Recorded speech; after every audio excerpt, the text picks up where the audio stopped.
इकराम और मेरे प्यारे भाई और बहनों, अस्सलाम वालेकुम व रहमतुल्लाहि व बरकातुहू। आज मेरी तकरीर का उन्वान है आजाद हिंद में मुसलमानों का किरदार।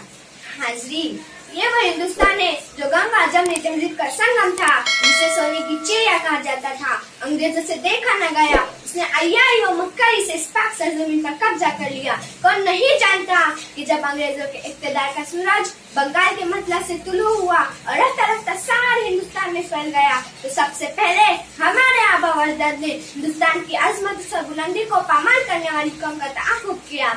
सबसे पहले आजादी का झंडा लहराया और अपने खून के आखिरी कतरे तक इसको बर्दाश्त नहीं किया। मुसलमानों ने मोहम्मद बिन कासिम से लेकर कुतुबुद्दीन ऐबक तक, कुतुबुद्दीन ऐबक से लेकर मुगल सल्तनत का आखिरी ताजदार बहादुर शाह जफर, शेर मैसूर, सुल्तान टीपू जैसे जियाले अफराद का नजराना पेश करके इस मुल्क के केस से बरहम को संवारा है। सुल्तान टीपू वही है जिन्होंने कहा था, शेर की जिंदगी का एक लम्हा गिदड़ की 100 साल जिंदगी से बेहतर है। मौलाना अहमदुल्लाह शाह मद्रासी, मौलाना फजल हक खैराबादी, मौलाना रहमतुल्लाह वगैरह ने इख्तिलाफ की फिजा हमवार की।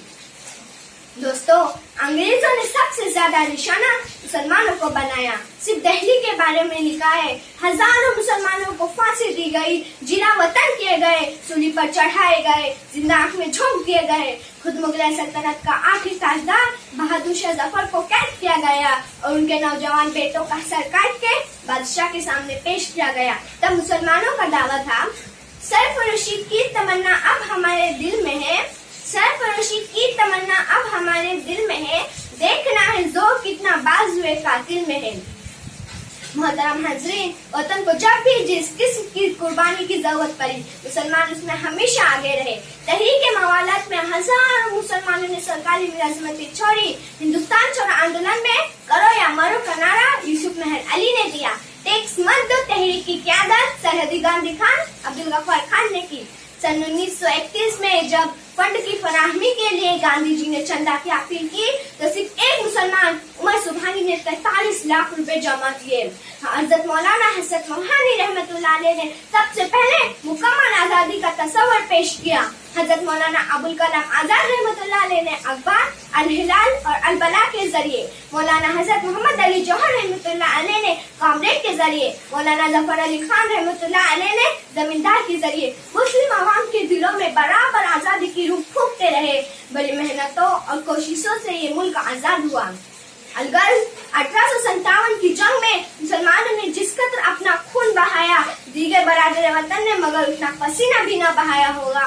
मगर अफसोस, इतनी कुर्बानियों के बावजूद ये दावा किया जाता है कि जंग आजादी में मुसलमानों का कोई हिस्सा नहीं, मुसलमान गद्दार वतन है। आखिर में इस शेर से अपनी बात खत्म करती हूँ। जब भी अहले चमन को जरूरत पड़ी, जब भी अहले चमन को जरूरत पड़ी, खून हमने दिया गर्दने पेश की, खून हमने दिया गर्दने पेश की।